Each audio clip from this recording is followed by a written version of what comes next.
होता क्या है, आजकल ये ट्रेंड चला है और मुसलमानों का भी माइंड सेट है, ये सोच हो चुकी है कि अगर शादी है तो शादी में फिर डीजे होगा, नाच गाना होगा और 10-20 नहीं बल्कि 100-100 के नोट चलेंगे नाच गाने में, 500 के भी चलेंगे। कुछ तो रमखान निकल के आते हैं, वो एटीएम से कड़क निकाल कर लाते हैं, है ना। और मस्जिद में अगर इमाम साहब कह दें कि भाई गीजर लगना है या मस्जिद में फ़ला चीज़ आएगी तो देखेगा कि 5 का नोट किधर है। ऐसा है कि नहीं? हाँ, जितनी सेठी होती है ना, जितनी अमीरी होती है, वो सब आदमी आजकल उल्टी सीधी महाफिल में दिखाते हैं। जो नाच गानों पर हज़ारों रुपए उड़ाते हैं ना, मस्जिदों में उनका हाल देखना, 5-10 का नोट निकालते हुए नजर आएंगे, है कि नहीं।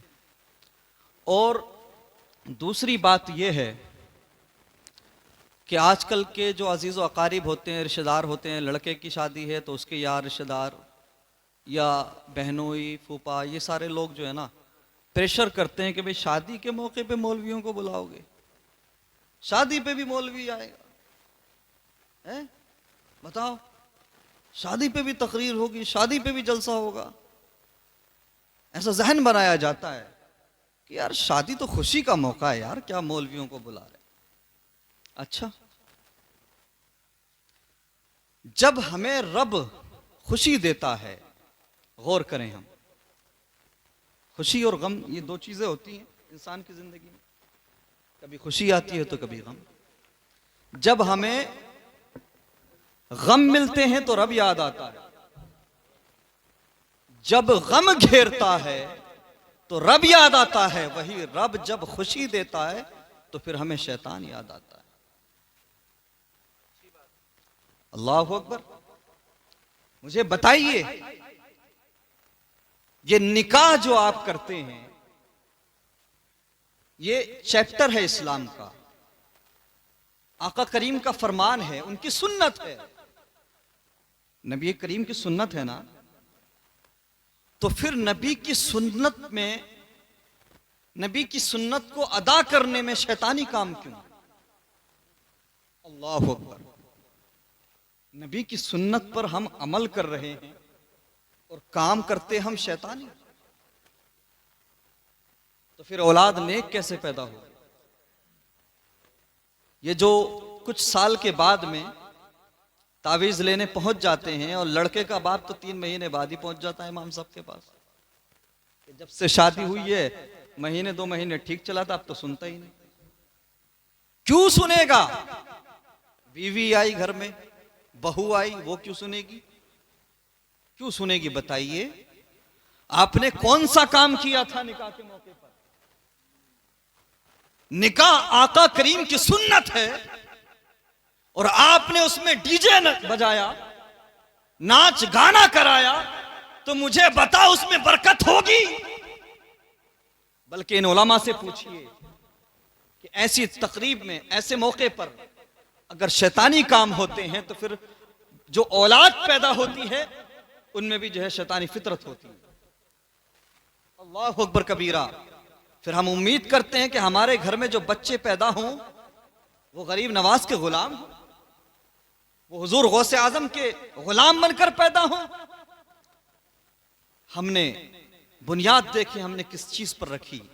नाच गाने पर हम निकाह की बुनियाद रखते हैं, निकाह करते हैं नाच गाना करके, डीजे बजा के, और उसके बाद हम तवक्को करते हैं कि हमारी औलाद हमारी फर्माबरदारी करे।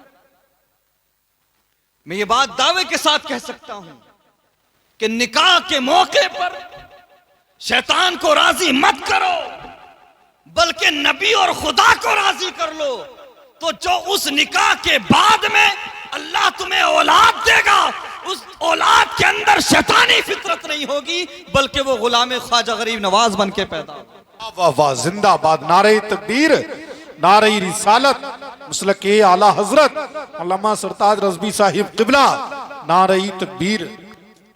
तो जब निकाह होता है तो हम रब को भूल जाते हैं। अच्छा, जब इंतकाल हो जाए, किसी का इंतकाल हो जाए तो मुफ्ती साहब के पीछे पड़ जाएगा। शादी के मौके पे तो मुफ्ती साहब की याद भी नहीं आएगी, अक्सर ऐसा होता है बारात वाले दिन याद आती है, अरे यार क्या करूं, मुफ्ती साहब दिमाग से निकल गई थी, आप भी बारात में चल ली। ऐसा है कि नहीं? हम खुशी के मौके पे अच्छे काम करना भी भूलते हैं, अच्छे लोगों को भी भूल जाते हैं।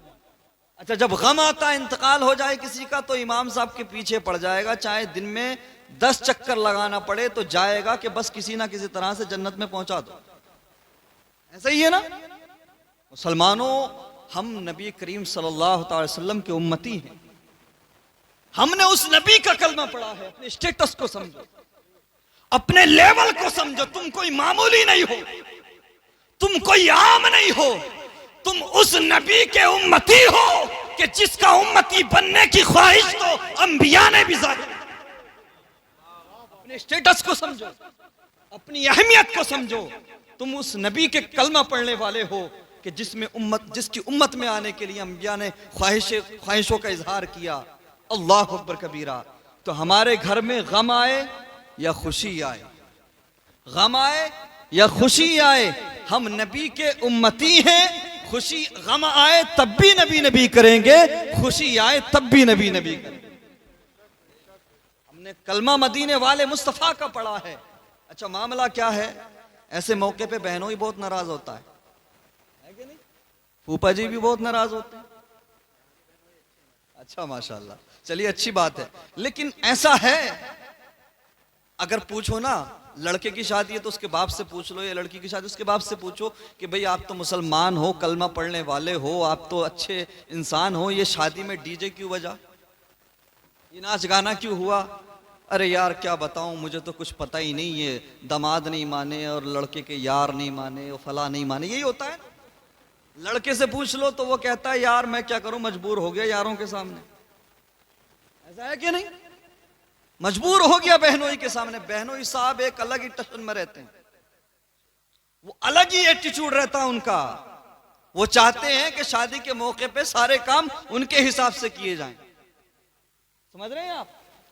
अगर आप शरीयत में दखल अंदाजी की कोशिश करते हो, अगर आप वाकई बहनोई हो, फूफा हो, रिश्तेदार हो, तो वो काम करने की बात करो जिस काम से रब भी राजी हो, मुस्तफा भी राजी हो।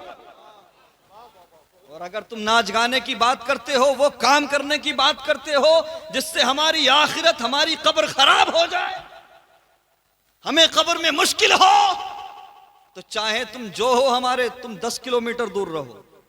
चूंकि बहनोई नाराज हो जाए तो कोई फर्क नहीं पड़ने वाला। अगर फूफा नाराज हो जाए काम चल जाएगा, लेकिन अगर आखिरत में गाने की वजह से मुस्तफा ने चेहरा फेर लिया तो बता किधर जाएगा। अगर आका करीम ने चेहरे को फेर लिया तो फिर बता कहां जाएगा।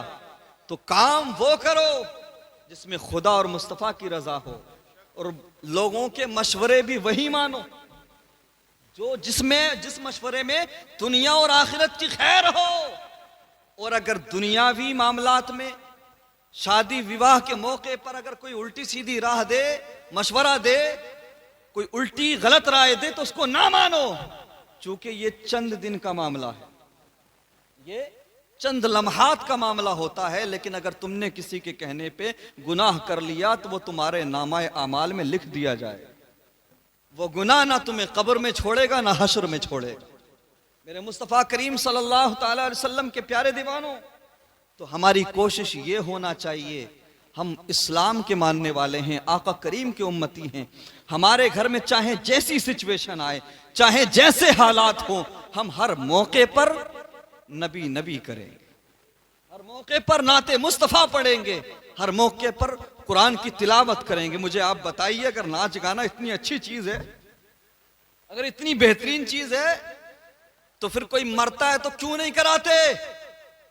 कराओ ना। अगर इतना ही अच्छा है वो, अगर इतना ही जरूरी है, इतना ही अहमियत का हामिल है, तो फिर नाच गाना तब भी कराया करो ना जब किसी का इंतकाल हुआ करे। इससे पता लगा कि इंतकाल के मौके पर यह चीज इसलिए नहीं कराई जाती कि यह बुरी है। तो निकाह भी तो अच्छी चीज है, नबी की सुन्नत है, अंबिया की सुन्नत है। अल्लाहू अकबर। तो फिर मुझे बता इसमें शैतानी काम क्यों। खुदारा रब के खौफ को अपने दिल में बसाओ, रब से डरो। इक़्तरब लिन्नास हिसाबुहुम वहुम फी गफलतिन मुरिदून। वो वक्त याद करो मुसलमानों, हिसाब का वक्त करीब है, हिसाब का दिन करीब है और हम गफलत में पड़े हुए हैं। उस दिन ना फूफा बचाने आएगा ना बहनों ही बचाने।